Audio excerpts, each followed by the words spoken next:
اللہ کے رسول صلی اللہ علیہ وآلہ وسلم نے فرمایا کہ دنیا میں ہر انسان دین فطرت پر یعنی مسلمان ہی پیدا ہوتا ہے، مگر اس کے گھر والے اس کا مذہب اور تربیت کرنے کے بعد یہ طے کرتے ہیں کہ وہ بڑا ہو کر کیسا انسان بنے گا، کس خدا کی عبادت کرے گا، کس مذہب کا پیروکار بنے گا۔ اسی لیے جب کوئی بھی غیر مسلم اسلام قبول کرتا ہے تو ہم اسے کنورٹڈ مسلمان نہیں بلکہ ریورٹڈ مسلم کہتے ہیں، یعنی ایسا شخص جو کہ اپنے اصلی دین کی طرف واپس لوٹ آیا ہو جس پر وہ پیدا ہوا تھا۔ پر ایسا کیوں ہے کہ ہر انسانی روح مسلمان ہی پیدا ہوتی ہے؟ اس کا آسان سا جواب یہ ہے کہ پیدا ہونے سے پہلے جب ہمیں یہ انسانی جسم نہیں دیا گیا تھا، ہم سب انسانوں کی روحیں جو کہ قیامت تک دنیا کے اندر آنے والی ہیں ایک ہی جگہ پر جمع تھی، اور یہ جگہ تھی عالم ارواح جہاں پر تمام روحیں اکٹھی ہوتی ہیں۔ یہاں حضرت آدم علیہ السلام سے لے کر دنیا کے آخری آنے والے انسان کی روح بھی موجود تھی۔ تب اللہ تعالیٰ نے ان تمام روحوں سے سوال کیا کہ کیا میں تمہارا رب نہیں ہوں؟ سب روحوں نے ایک زبان ہو کر کہا کہ بے شک کیوں نہیں، آپ ہمارے رب ہیں، ہمارے مالک ہیں۔ پھر اللہ تعالیٰ نے ان روحوں سے وعدہ لیا کہ جب بھی میرے پیغمبر دنیا میں آئیں گے تو تم سب کے سب ان کی فرما برداری اور ان کی بیعت کرو گے۔ سب نے کہا کہ ہم وعدہ کرتے ہیں، اور اس وقت ہمیں بالکل عقل و شعور اور سمجھ حاصل تھی جیسے بالکل آج حاصل ہے۔ اور اس بات کا ثبوت وہ حدیث مبارکہ ہے جس کے اندر آپ صلی اللہ علیہ وآلہ وسلم سے ایک صحابی نے سوال کیا کہ یا رسول اللہ آپ نبی کب بنے؟ آپ صلی اللہ علیہ وآلہ وسلم نے فرمایا کہ جب آدم روح اور مٹی کے درمیان تھے، یعنی انہیں تخلیق کیا جانا تھا، میں اس وقت بھی نبی تھا۔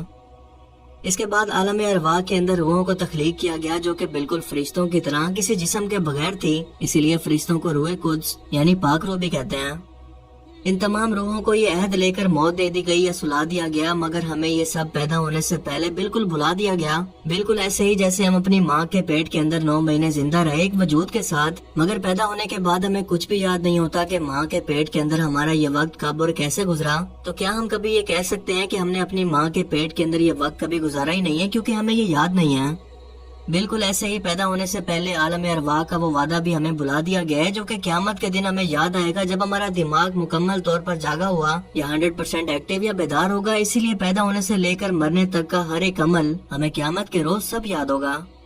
اسی لیے قیامت کے روز جہنمی لوگ یہ فریاد کریں گے کہ اے اللہ تو نے ہمیں 2 مرتبہ پیدا کیا اور مار دیا، کیا تیسری بار یہ ممکن نہیں کہ ہم ایک بار پھر سے دنیا میں واپس چلے جائیں اور پھر کبھی سجدے سے سر نہ اٹھائیں اور پھر کبھی بھی آپ کی نافرمانی نہ کریں؟ مگر اللہ تعالیٰ ان کو دیکھ کر یہ فرمائیں گے کہ دور کر دو ان کو میری نظروں سے، یہ آج مجھ پر ایمان لاتے ہیں۔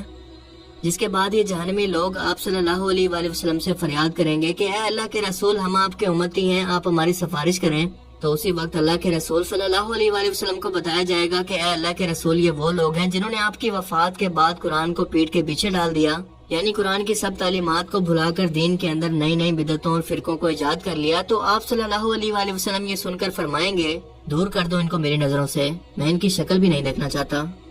اللہ تعالیٰ ہمیں جہنم کے عذاب اور ایسے لوگوں میں شامل نہ فرمائے، آمین۔ انسان اشرف المخلوقات ہے، تمام مخلوقات سے افضل، مگر صرف عقل و شعور اور دماغ کی وجہ سے اسے اپنے وجود کے متعلق احساس ہے کہ میں زندہ ہوں، میرا جسم اور روح میرے ساتھ جڑا ہوا ہے۔ اسی لیے جب کوئی بھی شخص اسے دیکھ رہا ہو تو اسے فوراً اس بات کا احساس ہو جاتا ہے کیونکہ اس کا دماغ کانشیس ہے۔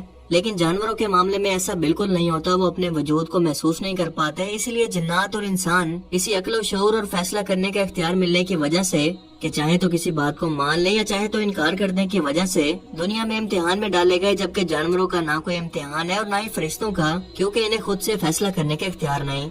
اسی لیے قبر میں نماز، مال، جوانی کے حساب کے بعد یہ سوال ہوگا کہ تو نے خود سے سوچ سمجھ کر حق بات کو جاننے کے لیے کوشش کیوں نہ کی اور آخرکار یوں ہی گمراہی میں مر گیا۔